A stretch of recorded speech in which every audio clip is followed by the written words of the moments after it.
먼저 말씀을 전하기 전에 한 가지 질문으로 여러분들과 함께 이야기를 조금 해보고 싶은데요. 조금 짓궂을 수 있지만 옆에 앉아 있는, 특별히 또 함께하는 배우자가 있다면 마음의 눈을 감고 제 질문에 한번 답해 보시길 바랍니다. 만약 시간을 되돌려 인생을 다시 시작할 수 있다면 지금 내 곁에 있는, 옆에 있는 아내나 남편이 아니라 쉽게 말하면 지금의 남편과 아내와 다시 결혼하시겠습니까? 예, 대답이 늦은 사람이 있어요. 제가 봤어요. 영무.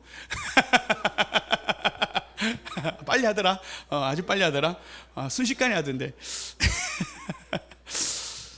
1초의 망설임도 없이 끄떡이었어요, 영무가. 그런데 아마 어떤 한 3, 40년을 같이 결혼생활 하신 분들은 주마등처럼 수십 년의 세월이 한순간에 지나가신 분도 계실 겁니다. 쉽게 대답하지 못한 분도 계셨을 거예요. 이게요, 이 질문을 많은 기관에서 하는데, 특별히 결혼정보회사가요, 이 질문을 시대마다 반복해서 한답니다. 그래서 이렇게 질문을 하고 통계를 얻어봤네요. 남편과 다시 결혼하시겠습니까? 아내랑 다시 결혼하겠습니까? 라고 했을 때 남편들이 보통 50%가, 절반은 나는 지금의 아내와 다시 결혼하겠습니다 라고 이야기했다고 합니다. 그러면서 당신과 함께한 시간이 너무 행복했어 라고 하는 사람이 있고요. 어떤 사람은 이만한 사람 어디 있겠나,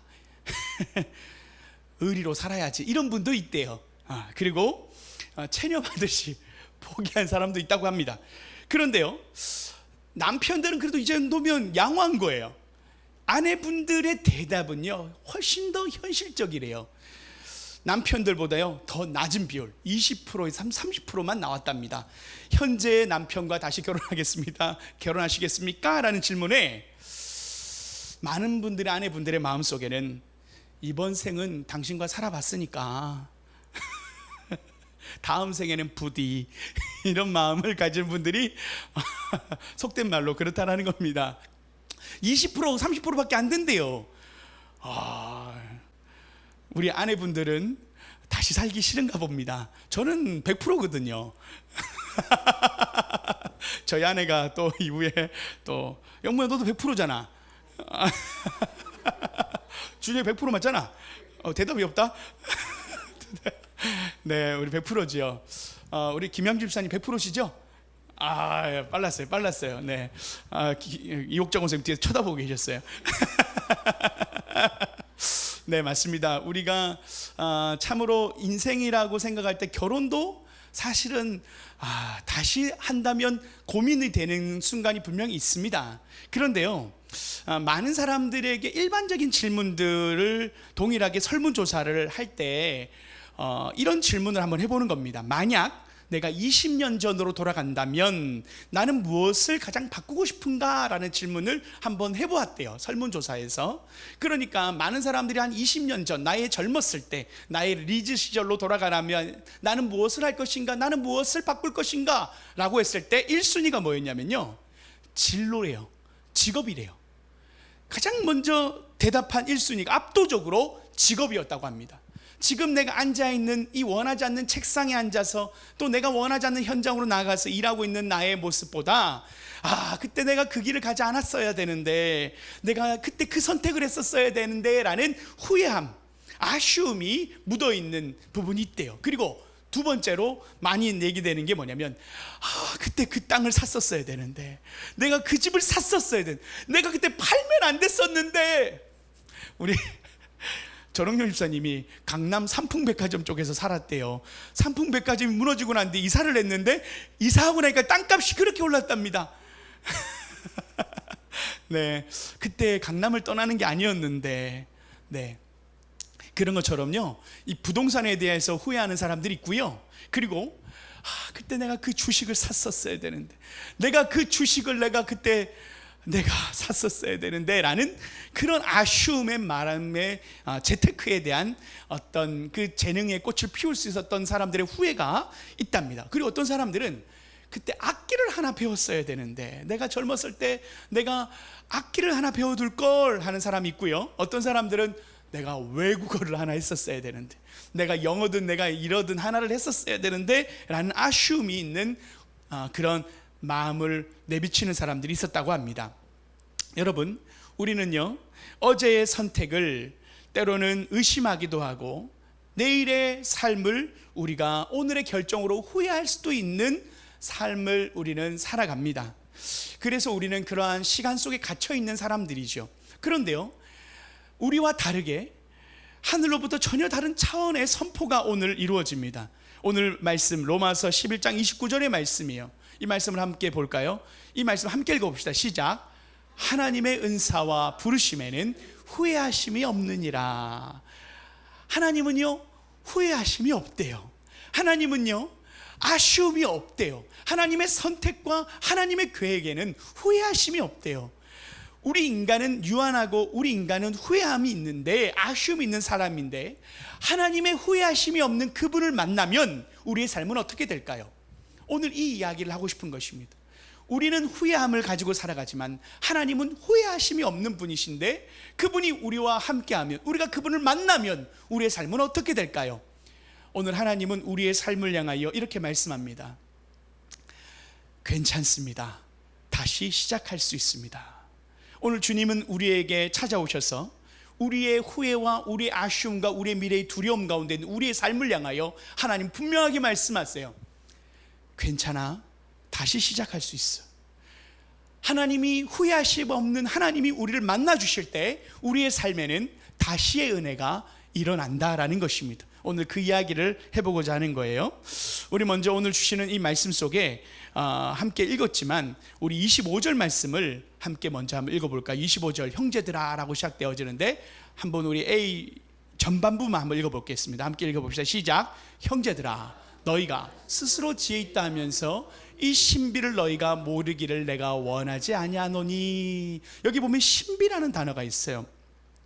여기서 이 신비라는 단어가 어떤 것에 대한 신비냐면, 하나님이 이 신비를 너희가 알기를 원하는데 이 신비를 내가 너희에게 알려주겠다라고 하시면서 하나님이 우리의 삶을 향한 신비가 있대요.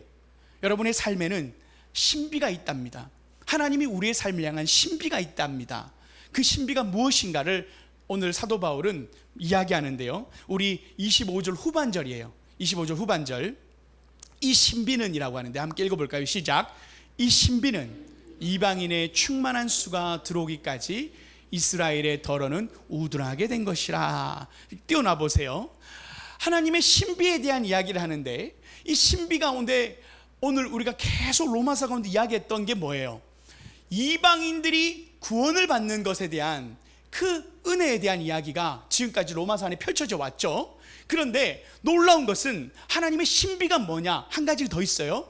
바로 이방인의 수가 충만하게 차면 이스라엘도 다 돌아오게 될 것이라는 겁니다. 그러니 로마의 이 로마서를 쓴 이 로마 교회 안에는 누가 산다고 했었습니까? 유대인 그리스도인과 이방인 그리스도인과 함께 로마 교회 안에 살았는데, 유대인들이 수가 줄어들고 이방인들의 수가 많아지다 보니까 이방인들이 조금 이렇게 허세가 생겼어요. 그러면서 유대인들을 조금 무시하기 시작했어요. 너희들은 뭐 실패한 민족이잖아. 너희들이 예수님을 핍박하고 예수님을 죽이고 사도들을 죽이고, 너희들은 유대인들 너희들은 실패한 민족이잖아. 우리 이방인들이 지금 이렇게 잘 믿고 있는데 하면서 그런 말을 하니까 사도 바울이 우리가 로마서 9장부터 지금까지 얘기했던 거죠. 내가 너무 마음이 아프다. 왜? 내 민족이 구원받지 못하고 있는 현실이 내 마음이 너무 아프다. 그러면서 나도 유대인인데 내가 지금 이방인들에게 복음을 전하면서 너희들에게 하고 싶은 말이 하나 있어. 유대인들은 실패한 게 아니야.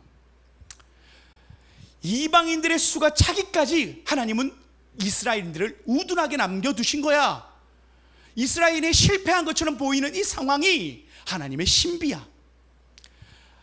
이방인들의 수가 차면 이스라엘도 다 돌아오게 될 거야. 이 놀라운 신비를 사도 바울이 이야기하고 있는 것입니다. 할렐루야. 여러분, 여기서 우리가 한 가지 하나님의 음성을 들어야 될 게 있어요. 그것은 뭐냐면, 유대인들은 실패한 것 같았잖아요. 유대인들은 자신들의 삶에서 잘못을 한 것 같잖아요. 그런데 하나님이 뭐라고 하신다고요?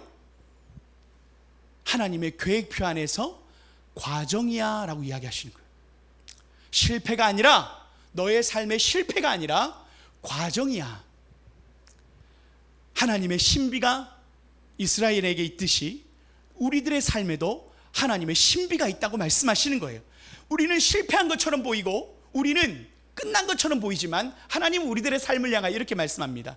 실패가 아니라 과정이란다. 자, 우리 옆에 사람에게 이렇게 인사해 볼까요? 실패가 아닙니다. 과정입니다. 다시의 은혜가 바로 여기서 시작되는 겁니다.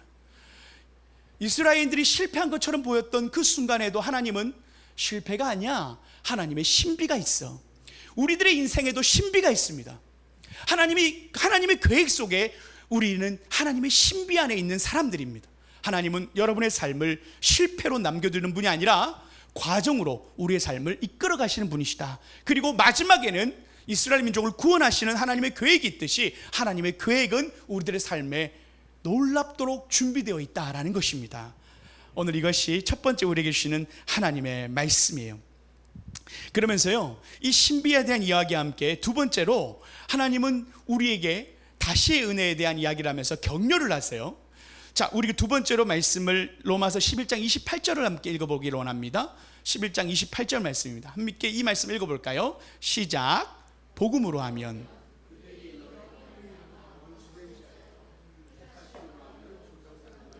사랑을 입은 자요. 자, 여기서 한번 띄워보세요. 복음으로 하면 그들이 너희로 말미암아 원수된 자다. 자, 이게 무슨 말이냐면 예수님을 핍박했던 유대인들은 결국은 그들은 우리의 원수인 거예요. 유대인들은 우리의 원수인 거예요. 왜? 예수님을 십자가에 못 박았고 교회를 핍박하니까 결국 유대인들은 원수예요.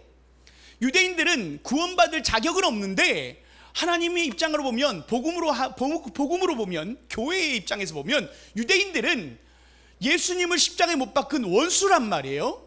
그런데 택하심으로, 밑에 볼까요? 택하심으로 하면 조상들로 말미암아 사랑을 입은 자라. 여러분, 이게 놀라운 하나님의 은혜예요. 다시의 은혜가 바로 여기 있는, 띄워보세요. 다시 한번 띄워보세요. 비록 유대인들은 실패했고 예수님을 원수로 삼아 십자가에 달려 죽이기까지 했는데 하나님은 그들을 어떻게 보신다고? 유대인들을 원수로 보시는 게 아니라 택하심으로 바라보시면서 사랑을 입은 자다라고 이야기하시는 거예요. 자, 여기서 무엇을 얘기하냐면 우리의 자격이 아니라, 우리의 행함이 아니라, 우리의 어떤 결과가 아니라 하나님은 우리의 어떤 지금의 삶의 모습과 우리의 어떤 실력과 수준을 보시는 게 아니라 우리의 신분, 하나님의 약속을 입은 하나님의 사랑받은 자다라는 이 놀라운 약속의 은혜를 기억하라고 말씀하세요. 계속 띄워보셔요. 여기서 보면 택하심으로 하면 조상들로 말미암아, 이 택하심은 누구냐면 아브라함, 야곱, 우리가 아는 이삭이에요. 그들이 조상인데 하나님은 그들에게 이렇게 약속하셨잖아요. 아브라함에게 내가 너로 큰 민족 이루게 하겠다. 여러분, 그 약속으로 인하여 택하심을 받았는 거예요.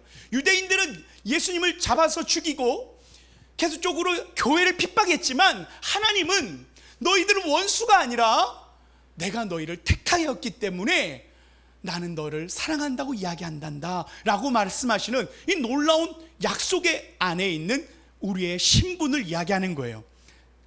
그래서요, 우리는 우리의 실력과 우리의 어떤 잘못을 주님은 바라보기보다는 우리를 하나님의 자녀라고 말씀하십니다. 그래서 우리가 실수하고 실패하고 원수된 모습으로 주님 앞에 나갈지라도 주님은 우리를 향해 어떻게 보신다고요? 너는 내 사랑받는 자녀야. 주님은 우리의 실패를 바라보기보다는 우리의 있는 모습 그대로 우리를 하나님의 자녀로 우리를 대우하신다라는 것입니다. 여러분, 이것이요 오늘 주님이 우리에게 주신 두 번째 위로예요. 우리는 잘못을 할 수 있습니다. 그러나 주님은 우리를 그 잘못된 삶의 모습으로 우리를 책망하시거나 우리의 부족함을 향하여 평가하시는 분이 아니라는 거예요. 우리는 늘 평가에 대해서 긴장하며 살아갑니다. 사람들은요 이렇게 얘기하죠. 넌 요즘 별로야. 너 어디 사니?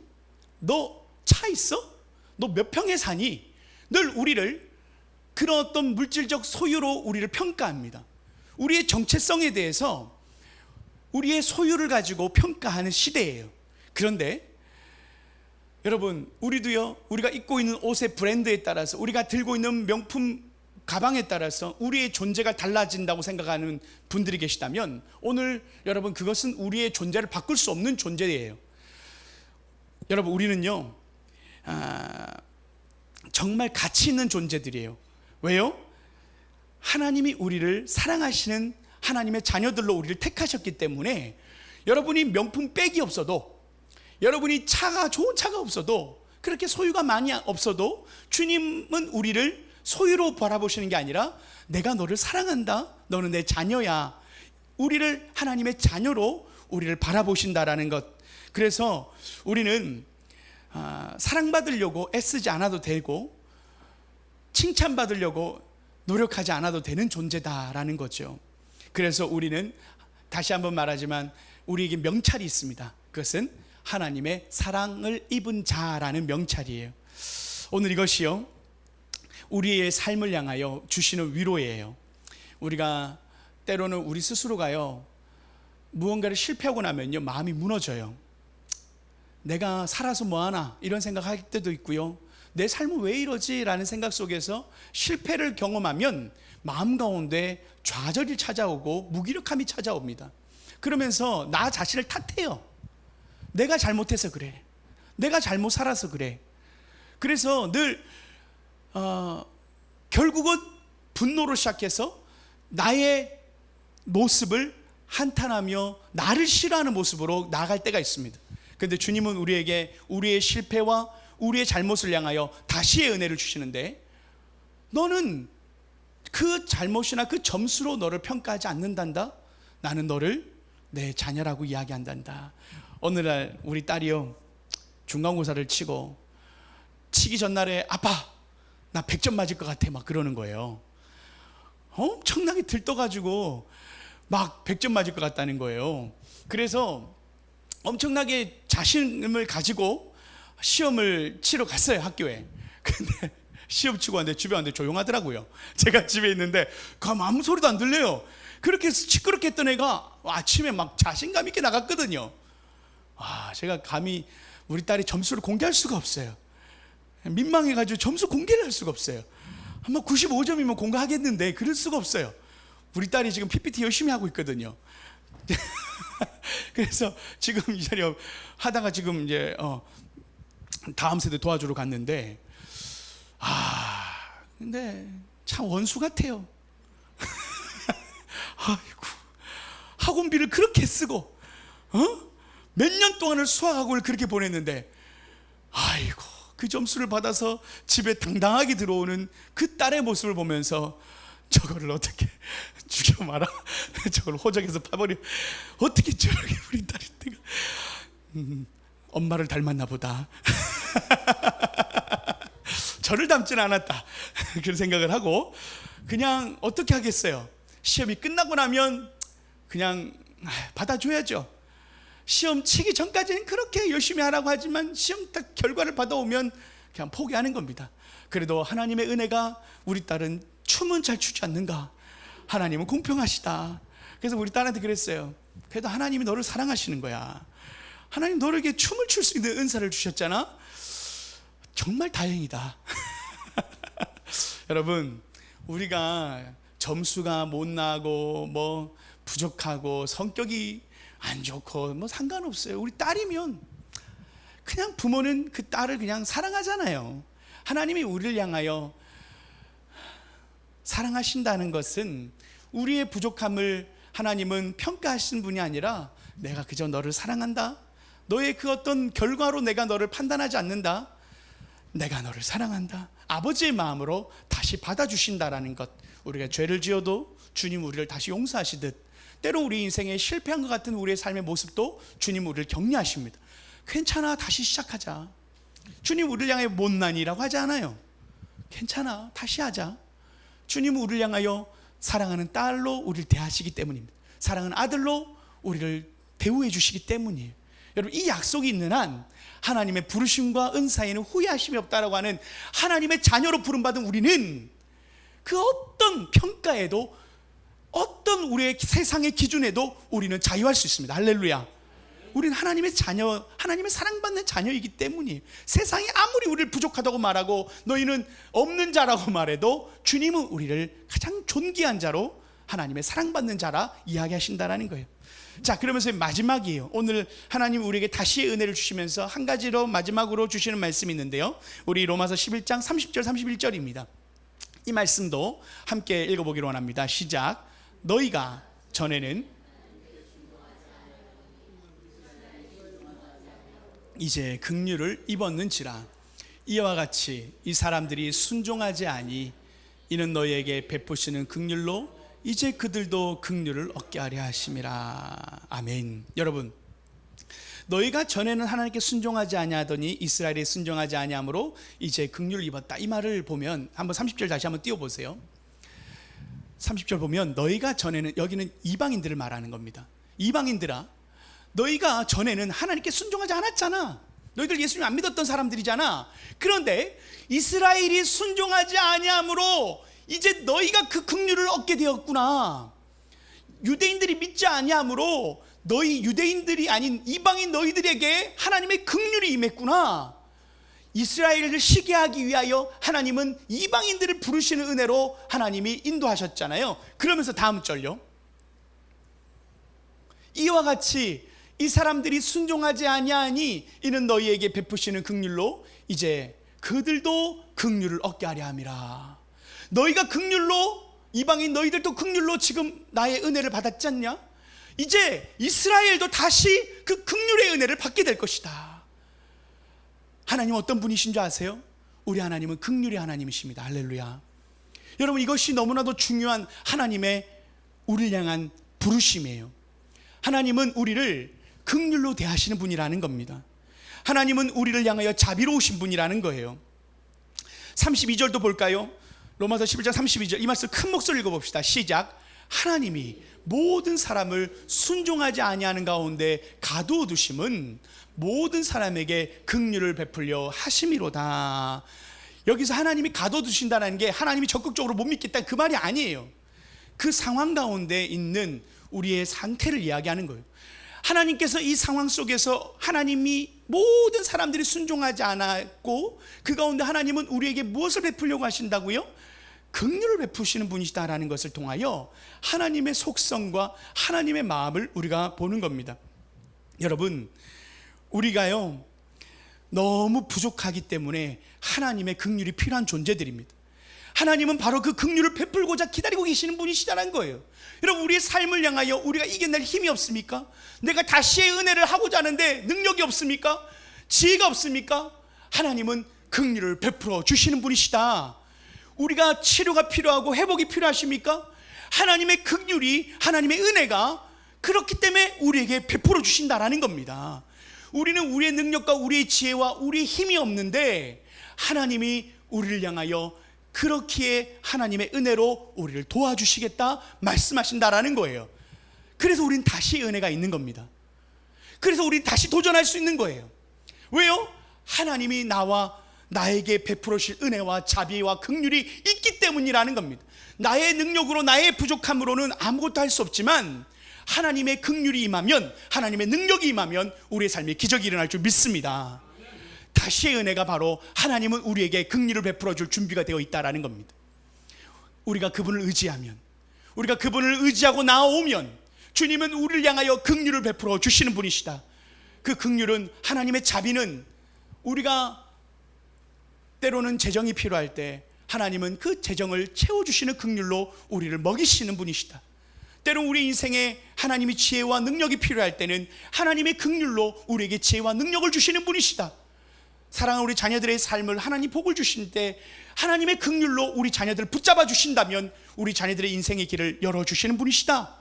여러분, 그것이 때로는 우리 인생에, 우리의 삶에 연약함이 찾아오는, 우리의 질병과 우리 인생에 예상하지 못했던 우리의 삶의 문제가 있을 때 하나님의 긍휼이 임하면, 하나님의 능력이 임하면 우리의 삶에 하나님이 주시는 지혜와 능력으로 그 문제를 해결할 뿐만 아니라 우리의 질병이 치유될 줄 믿습니다. 그것이 하나님의 긍휼입니다. 하나님의 긍휼을 하나님은 모든 원수들에게도 베풀어 줄 준비가 되어 있듯 하나님은 구하는 자에게 하나님은 늘 자비로운 분이십니다. 그분을 우리가 의지하며 나아갈 때 하나님은 다시 우리를 일어설 수 있다라고 격려하신다라는 것이죠. 여러분, 내가 얼마나 부족한가를 바라보지 마십시오. 하나님이 얼마나 긍휼이 풍성하신 분인가를 믿음의 시선으로 바라보십시오. 다시요, 내가 얼마나 부족한가를 바라보지 않고 하나님이 얼마나 긍휼이 풍성하신 분이신가를 믿음의 시선을 들어 바라보십시오. 그분이 우리의 삶의 부족함을 채우실 줄 믿습니다. 해서 나의 약할 때 강함 되신다. 내가 부족하고 내가 연약하기에 하나님의 긍휼과 하나님의 도움이 더 크다. 여러분, 우리는 부족할 때가 얼마나 많습니까? 우리는 후회할 때가 너무 많아요. 오늘도 내가 이 선택을 하면 내가 과연 잘 살 수 있을까? 우리는 두려움 가운데 선택을 하잖아요. 또 지나온 과거도 두려워하고 염려하고 그때 그랬어야 되는데 라는 미련을 가지고 우리가 후회하잖아요. 왜요? 우리 인생에 자신이 없기 때문이에요.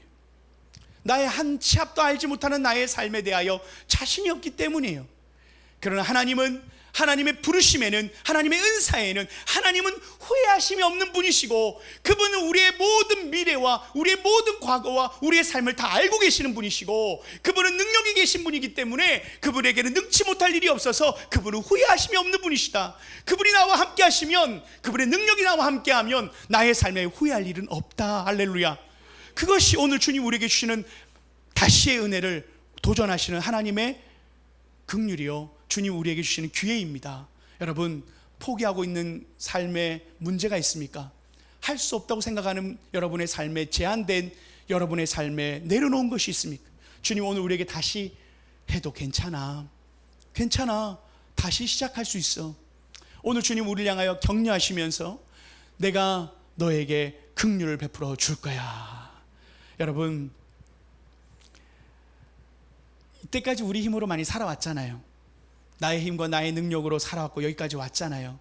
그런데 여러분, 한 가지 안 한 게 있잖아요. 그분을 향하여 기도하지 않았잖아요. 하나님, 나를 도와주십시오.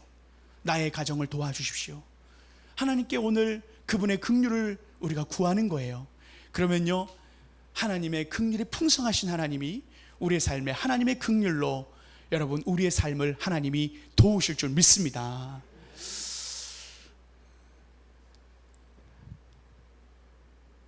이방인들을 향한 하나님의 이 긍휼에 대한 이야기와 유대인들을 향한 하나님의 긍휼은 말 그대로 사실입니다. 그분은 우리를 너무 사랑하시는 분이시고 그 원수된 그들도 하나님을 사랑하시는데 오늘 이 자리에 나온 여러분을 사랑하지 않으시겠습니까? 하나님의 자녀들이 기도하고 구하는 걸 하나님이 들어주지 않겠어요? 하나님이 이 시간 여러분이 기도하고 아파하는 그 눈물을 하나님이 외면하시겠어요? 하나님이 우리의 삶의 문제를 하나님이 모른 척 하시겠어요? 원수도 긍휼로 대하시는 분이신데 하나님의 자녀인 우리를 하나님은 오죽 우리를 더 하나님의 사랑으로 대하시지 않겠습니까? 여러분, 다시 일어나십시오. 다시 숨을 쉬고 다시 걷고 믿음으로 다시 살아가십시오. 하나님의 은사와 부르심에는 후회하심이 없습니다. 하나님은 결코 우리의 삶을 내버려 두지 않으십니다. 하나님은요, 하나님의 신비 안에서, 하나님은 우리를 하나님의 자녀라고 말씀하시는 그 하나님의 부르심 안에서 하나님은 우리의 삶을 향하여 그분의 긍휼과 자비를 우리에게 베풀어 주시는 분이시다 오늘 말씀합니다. 여러분, 후회로 가득한 우리 인생 위에 후회 없는 하나님의 약속을 이 시간 붙잡으십시오. 주님께서 여러분의 삶에 함께 하시면 다시 시작할 수 있습니다.